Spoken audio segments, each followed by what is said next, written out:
Hey y'all, hey, we are back for another review of Sisters. We are on season 8, episode 6, entitled Web of Deceit. At the end of the last episode, we saw Jordan and Penelope damn near storm into Andy's apartment to confront her about said deceit with Gary. And so now we pick back up with Jordan stepping in betwixt the two because the girls are about to come to blows. Right? Well, they're about to fight. And so Penelope tells Andy that she thinks that her and Gary are just alike and they're evil. And Andy's confused and she's taken aback because she's like, girl, huh? Like, what are you talking about? Penelope tells Andy that she left witness protection, protective custody, in order to be there for Jordan because he's going through some things. And Andy's looking like, well, what's going on? What's tea?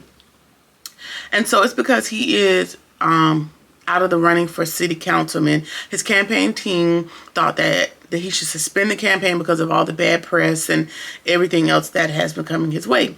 And Andy wants to attempt to make some calls, with her little bit of authority to see if she can smooth things over.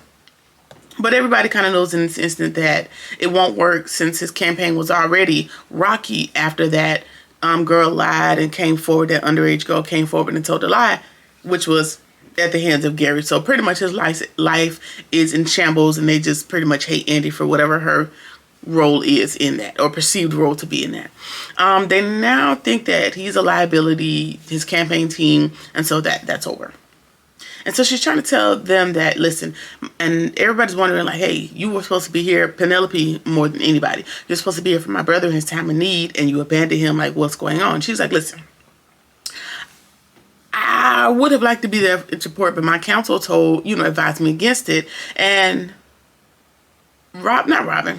Yeah, her counsel is Robin, but Jordan's like, well, who's your counselor? She says Robin. And so now there's another point for everybody to be mad about because they know that Robin is her ex.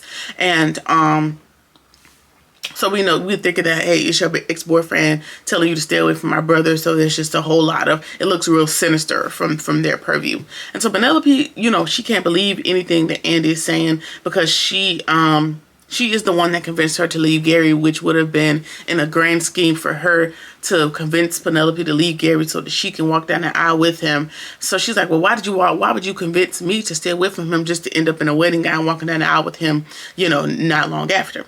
And so Jordan also wants to know because he's like, yeah, when I asked you about it at the wedding, you didn't really have a legit answer. So what's really going on?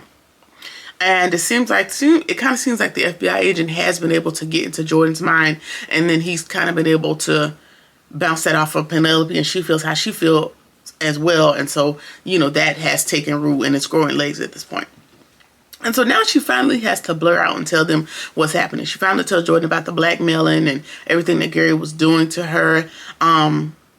I don't think she told him, like, hey, no, he took pictures of you while you were under the influence, and he was going to threaten, and he was going to stick the mob on you, the cartel. Like, I would have spilled my beans. Like, there's nothing to lose at this point. Either way, she tells him as much as she could or as she could muster up in this moment, and that she was trying to protect him. And Penelope, again, she's not buying it, and now Jordan is kind of stuck between the two women. For me, it pissed me off. What pissed me off is that you agreed to walk down the aisle with Gary, and you're into all of this off the strength of protecting, I'm not even going to use air quotes, protecting Jordan, right? So that he would not catch a stray, so to speak.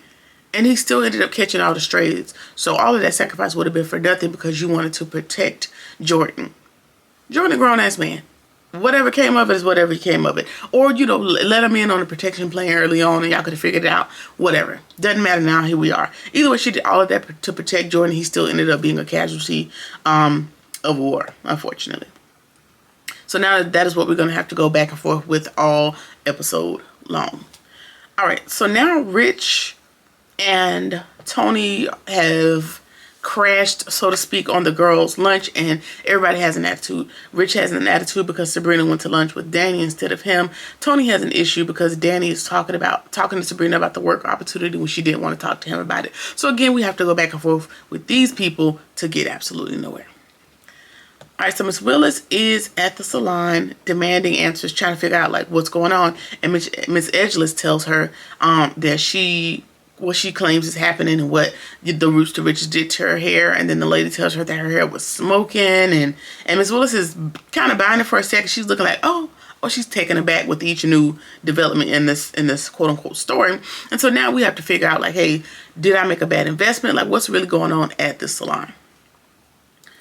Hayden is on yet another power trip when it comes to Fatima, and he has tasked her to go through all of Andy's old case files within the last quarter and come up with some discrepancies. He claims that he found that somebody's name misspelled in one of the files, and so Fatima looks and she's like, you know, the guy's name is spelled with 2 T's. It's not wrong. He was like, well, I think I saw it wrong in some other file, so you really need to go look through everything and make sure everything is, you know, everything is crossed and every I is dotted and every T is crossed, and this is what I want you to do, and I'm your boss, and, you know, just doing busy work for her to do.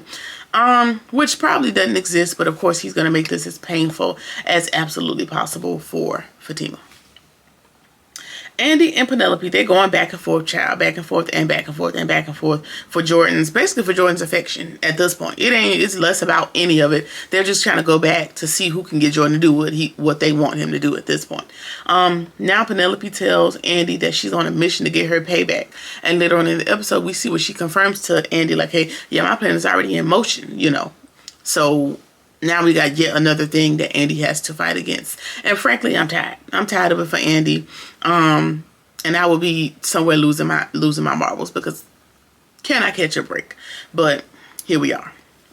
All right, now Danny and Tony are going through the same conversation over and over again about the internship and how she feels like he's a puppet and he's trying to make her who he wants her to be, blah, blah, blah, blah, blah. Blah, blah, blah. We're going through the same dialogue that they already had. We just now have an audience being Tony and Rich.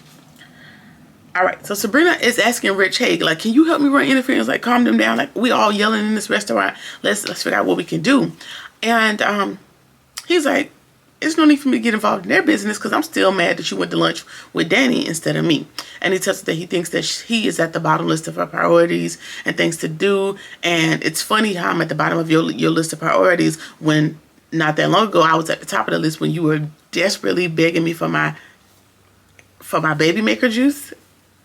I will throw up right now. And so she's looking at him and I'm looking at him and I'm taken aback because, sir, desperate? Are you crazy? And I knew it was coming. I knew it was coming. I didn't know he was gonna call her desperate, but I knew he was gonna throw that back up at some point. But he's making the statement, and I wish we had kind of talked about that a little bit more. I'm sure they're gonna talk about it a little bit more next week. But to say that that lady is desperate when she was seconds from being inseminated by someone that is not you, which eliminates the word desperation altogether. And you were, giving baby, please, baby, please, baby, please. But anyway, we'll get into that, when it comes up in the show. But yeah, he really, really told her she was desperate and, trying to hang that over her head. Anyway, he also thinks that her friends are more important than he is, and he's just feeling away, which absolutely is not the case here. He's just in his feelings for whatever reason. And like Sabrina said later on in the episode, it's less about, I believe that it's less about the lunch with Danny than what Sabrina is to her friends. And I'm assuming he wants her to be that for him. But, your friendship and your relationship are two separate, levels of importance. There's two separate things. There's no one over the other. They exist independently. They don't have to be, it's me, your friends, your mama, your daddy, your dog. It don't have to be like that. You don't have to rack and stack them. They can exist independently. Okay. Anyway, then we get into Rich, and he's throwing more. Somehow or another, he ends up throwing more than a little bit of shade at Andy, and he's giving off like passive aggressive type of disdain for her. And so Danny's like, something personal is in there when it comes to how you feel about Andy. Sabrina's like, yeah, I need to know, like, for my own sake, what's going on. And he seems to think that Andy ruined Jordan's life, and he hates that for his boy, and he tries to be funny. He was like, yeah, I care about my friends like you care about your friends. And so, your homegirl ruined my friend's life, and I don't really like her. And so now they had to talk about that. There was no real resolution, and we're going to move on because, sir, there's a lot of people just really, really standing 10 toes down about Jordan. And I understand that, but also, Jordan is grown, so I think he got it, but whatever. We'll go through it. All right, Penelope confesses to Andy, like I said, that she already has her plan in motion, just like Gary. And Andy's like, just like Gary. Now her thinking cap, her sound business mind is coming into handy. And she's like, so just like Gary. So are you trying to lightweight, trying to admit that you stabbed Gary? And she's like, no, while I'm emotional right now, whatever, I wouldn't do anything like that. And she's like, okay, like you got a pretty good motive. And that kind of backs Penelope up for about 5 seconds. It didn't take long. All right. Karen takes a closer look. So Miss Willis is kind of getting up in Miss Edgeless's face, and she's like, yeah, like I'll rip the rest of your edges out if you don't chill, because I'm not giving you nothing. I don't care about you. The girl was like, she was willing to settle out of court for $350K. And Miss Willis is like, girl. And she's like, yeah, you do look like you got some money. And she's like, girl, if you don't get out of my face, I will put hands on you. And Karen is taking a closer look at the side of her edges while she's sitting there talking to Miss Willis. And she's like, I know you lying. And so Karen stumbles upon what appears to be stubble. So, when you shave and that hair is starting to grow back, the little prickly stubblies that are there. And that's leading her to figure out that the girl shaved her own edges off, working on a scheme and a scam. It was a scheme that Ty set up to come to me with the bull crap. If you know where that quote is from, just put it in the comments. Either way, the girl shaved off her own edges because she wanted a payday. Don't know why she picked them out of any other business that she patronizes, but she did pick the small, new, up-and-coming, black-owned business. Isn't that grand? Either way, she was working on a scheme, and now that's over and done with, we hope. All right, so Fatima goes to Robin, and she claims she's complaining like she really doesn't want to, snitch, but she don't have a lot of options because Hayden is doing the most. And she's running down everything that Hayden is doing.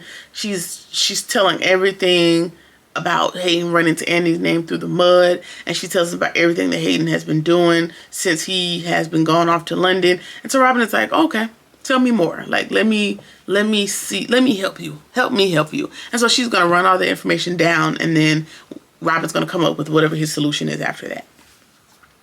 Zach and baby Michael, they're coming back from his appointment, and this scene was so cute, and it just, provided a little bit of light in everything that's going on in the season. And he appears to be, according to his evaluations from the doctor that they just left, he appears to be picking up on social cues, and he's learning more and just developing and getting better overall. And then Zach asks him, like, hey, what do you want for lunch? And he's like, do you want fish fingers or chicken nuggets? Fish sticks or chicken nuggets? He's like, nuggets. And he's like, oh, did you speak? He's like, yeah, nuggets. He just kept getting him to repeat chicken nuggets.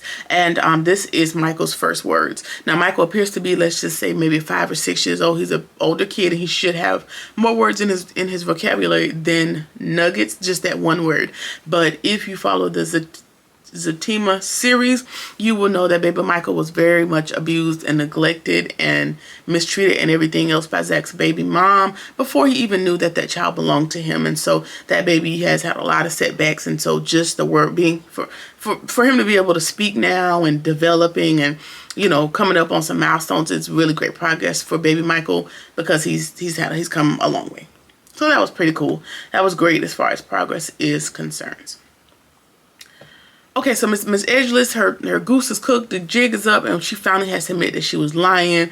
And she was like, listen, it's a recession out there. Like, I was just trying to make a quick come up. And Miss Willis is like, girl, get out here if I beat your ass. Like, go on with your foolishness. And so everybody's breathing a sigh of relief. They're like, okay, whew, this is over with. I can go back to selling. And Miss Willis is like, yeah, that storm is over. But while that's over, she did bring up some highlights and some oversights as it relates to the company and the product. And so we're going to come up with a plan. And Miss Willis tells them, hey, I don't want my money back. So don't be so defeated. Stop all that whining and crying.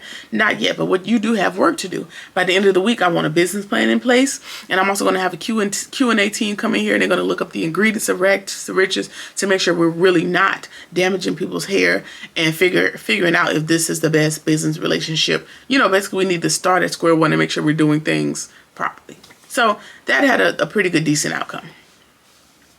All right. After Fatima runs down all of Hayden's misleads and misdeeds to Robin, he tells her that, I had no idea. And he's like, does the partners know? And she's like, no, he has them fooled as well.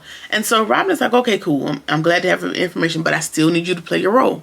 I still need you to be what I need you to be for Hayden right now, because I'm still working on some stuff. And then she asked me, she's like, do you have any, just on a personal note, were you able to come up with anything to take the heat off of Andy? And he's like, yep, I sure do. And he pulls out pictures of Fatima where she had gotten the day that Gary got stabbed. Earlier in that day, she went to confront him about some stuff. I think it was about Zach's money, if I'm not mistaken, because he did do a business deal with Zach, and that money he took the money. He literally just took the money and ran off. And his bodyguard ended up having to push her down and taking her purse away from her and all that good stuff. So he has pictures of how that played out. And then he asked her, like, hey, why does security have to throw you out? Like, why does security have to throw you on the ground? So I am not willing to believe that he's going to make her the scapegoat, but maybe he's putting her with Hayden so that she is visible and she, you know, so that her story can add up. You know what I'm saying? So, hey, she's at work. She's on time. She's not taking personal calls. Like, there's making her case look good in the event that she ends up in Andy's position. That's what I think he's doing. However, in the projections for next week, that immediately changes my thought pattern, because I don't know. Hear me out. And so anyway, that is the way that the episode ends. And then we see in the projections for next week that Andy is vulnerable with everything that's going on, and it looks like she's about to plant a big juicy kiss on Robin Chow, and it's really pissing me off. But it also looks like Robin is not fighting it, which lends itself to Fatima's theory, like, hey, did you set all this up just so Andy could come crawling back to your arms just to be your girl again? Like, that's disgusting. And that's a lot to do just to get the girl, but I don't know, chat. But if that's the case, if he did all of that to get Andy back in his grips, it was at the risk of her going to jail. And is he gonna let Fatima take the fall, or is he gonna find somebody else? Like, I don't know. Y'all gotta tell me what y'all think. Either way, we see that Robin, like I said, I already talked about the Fatima thing, and it looks like it ain't looking too good for your boy Gary. And the doctor is telling Hudson, like, hey, whoever tapped his line and put that, whatever they put in his thing, they were there to make sure that he would not survive any longer. And so I'm assuming, we're going to just presume that he is still fighting and he's back up the hill. It's many more setbacks. All right, so that is it. That's been episode 6. I just wanted to let you guys know that I will be on vacation next week and there will not be a video. Tons of other great people on YouTube that will be reviewing, so sorry about that, but it's not going to be convenient. Either way, let's talk about it in the comments and let me know what you think about the episode. Like, comment, share, subscribe, or whatever it is that you feel like doing, and I'll see you in the next one. Peace.